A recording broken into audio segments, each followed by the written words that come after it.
I'm Andrew Henderson. This is the Nomad Capitalist Report at nomadcapitalist.com and on radio stations across the land of the free. Always pleased to welcome the great Nostradamus of our modern era, the man who has predicted so many of the modern trends successfully, so much so that he publishes the research paper, the TrendsJournal. You can get it at trendsjournal.com. It's worth the nominal fee that he charges for all this great research. Gerald Celente is the man behind said TrendsJournal. You've seen him on the Today Show, all the way on down to here on this Nomad Capitalist Report. Gerald Celente, welcome to the show. Good. Thanks for having me, Andrew. Are you? Have you been following this March Madness? Being outside of the United States and not watching the mainstream media, I just realized today that something had been going on in that regard. Are you following this? You mean the basketball stuff? Yeah. Nah.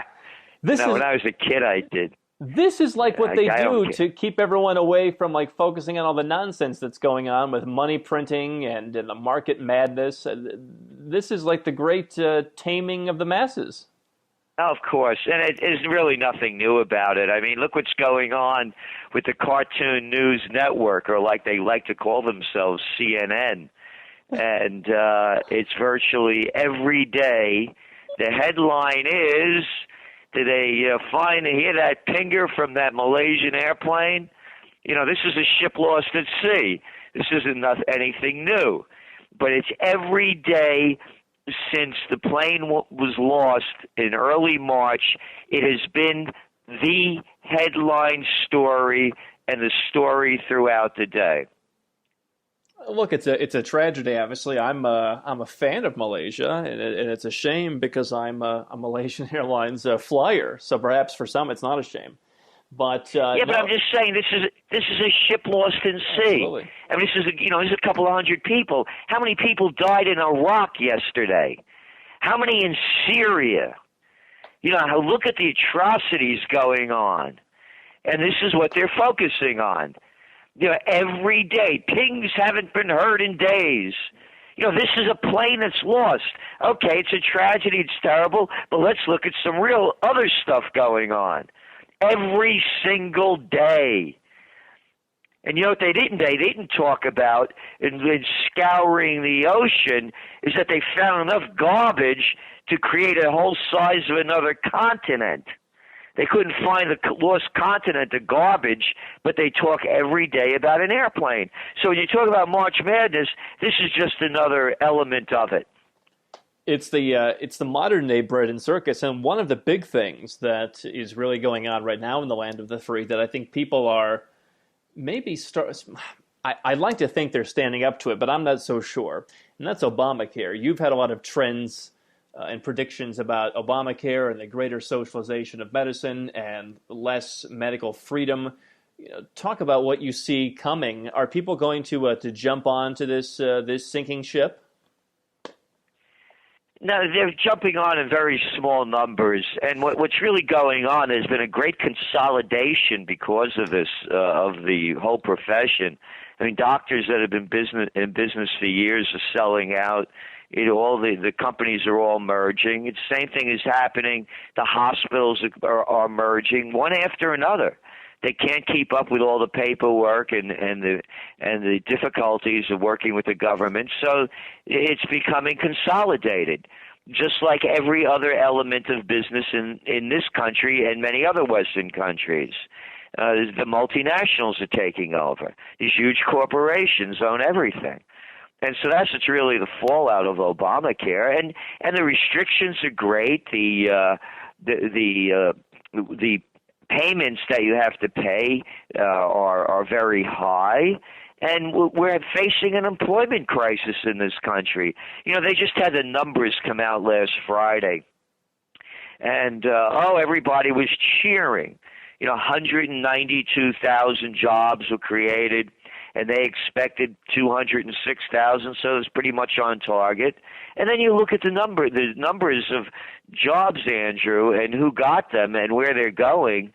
You want a job as a waiter or a bartender? There was a job for you. You want a job as a home health aide? Doesn't pay much money. Matter of fact, you don't even have to pay them the minimum wage. There's a job for you. You want a temporary job? You could get one. So when you add that on, and then the cost of what it's costing for medical care, this winter was really cold in the States. I mean, it was one of the, in most of the states. And our electric bills went up 38% in 1 month. So the jobs stink. The corporations, by the way, had their best profitable year in 85 years. It was the worst year in 65 years for income in the people. And they have Obamacare and, just to make things worse. This isn't, I'm all for socialized medicine if it really, really worked. But the way they're doing it here, it stinks. And really, the whole system began to break down when they had HMOs back in the late 80s, middle 80s, when they came out with that scam that started the whole downward spiral and consolidation of healthcare into the hands of a few. Well, I'll tell you this. I was just in Denmark. I was in Finland paying $40 for fish and chips plates, and seeing the massive expenses, and the 56% tax rates, and then the 10% social income contributions in some of these socialist miracle countries. There's no way you're going to convince me that socialized medicine would work. It sounds nice, but here's what troubles me is the United States has the worst of all worlds. You've got a country that the people who want that system, who want the big hand of government, they believe, this is a capitalist system. What you're describing is the ultimate crony capitalist system, and it was interesting. I was reading in the Financial Times yesterday on a train the fact that Nigeria just revised its GDP upwards by like 90% over the last 20 years. And people say, well, what a third world banana republic. They don't even have their numbers straight. Well, what a third world banana republic that the United States has created an environment that a few closely tied corporations can control the entire healthcare market and drive everyone's costs up.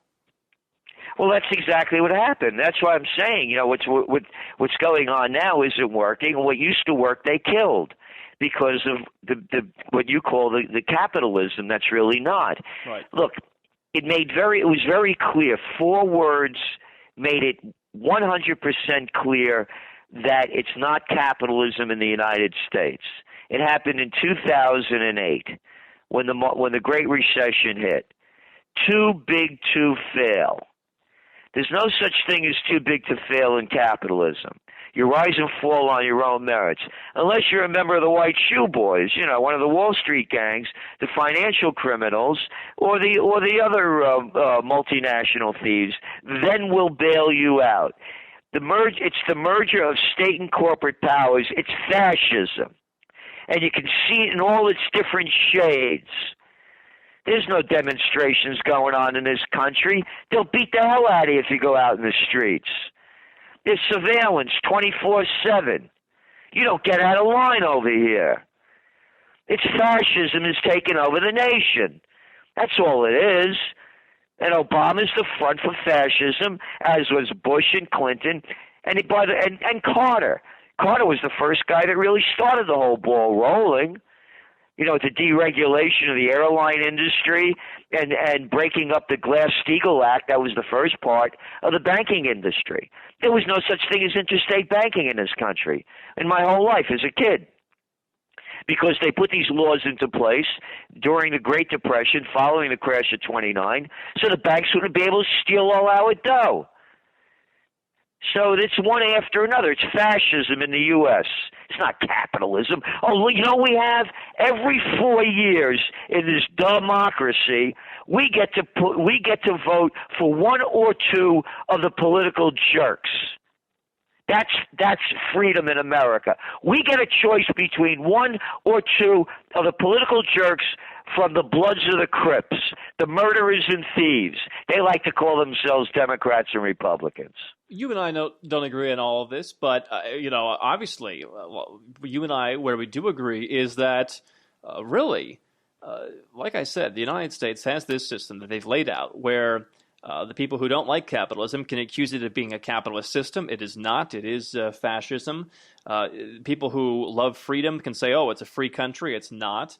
But I wanted to get into something that's particularly disturbing on the medical front, and that is medical data. This is a trend that you're talking about. Not only do you get the privilege of spending a king's ransom for not even the best medical care in the world in the U.S., and I want to get to some trends on that in a moment, but now your data is being shared among all kinds of people. There's no privacy in the United States. If you don't know that, you're insane, but you think it's going to get worse.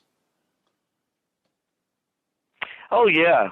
Yeah, it's going to get much worse here. I mean, the whole thing is going How is down. medical data sharing going to get worse and even more invasive than it is now? I'd like to hear this.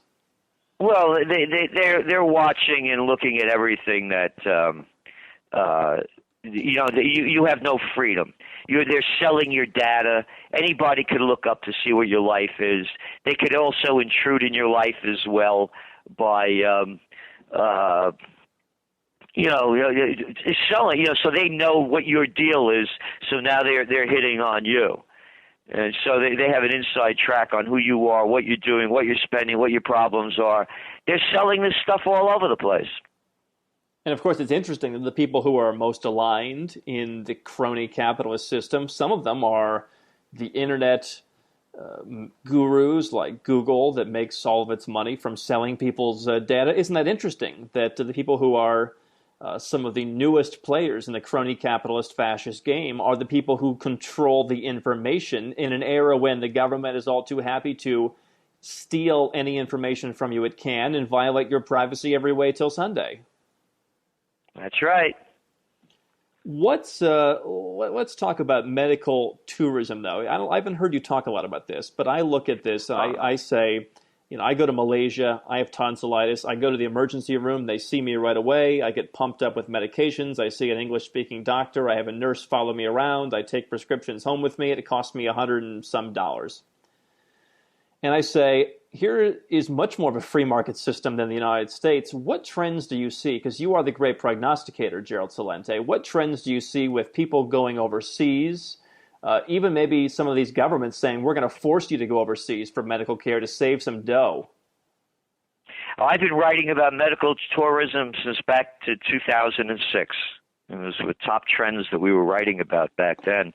And it's a trend. You're going to see more and more of it happen as the systems become so terrible over here, and particularly in a lot of the most of the states. And you're going to see people, particularly the baby boomers, that are strapped on cash, can't get good service, going to other countries. It's going to be a huge trend, and we don't see any end of it in sight. So on both the providing the services and getting the people there are going to be a lot of opportunities in it. If you're advising someone who's young and they're saying, I want to go to school, I want to go to medical school, I want to rack up huge sums of debt or write a huge check if I'm lucky enough, and I want to become a physician, do you tell them, do you just slap them across the face and say, what are you thinking? Because there's not going to be a market for that? Nah, because maybe they have a different passion for doing it. And, but I can tell you that the physicians that I know are not very happy in what they're doing anymore.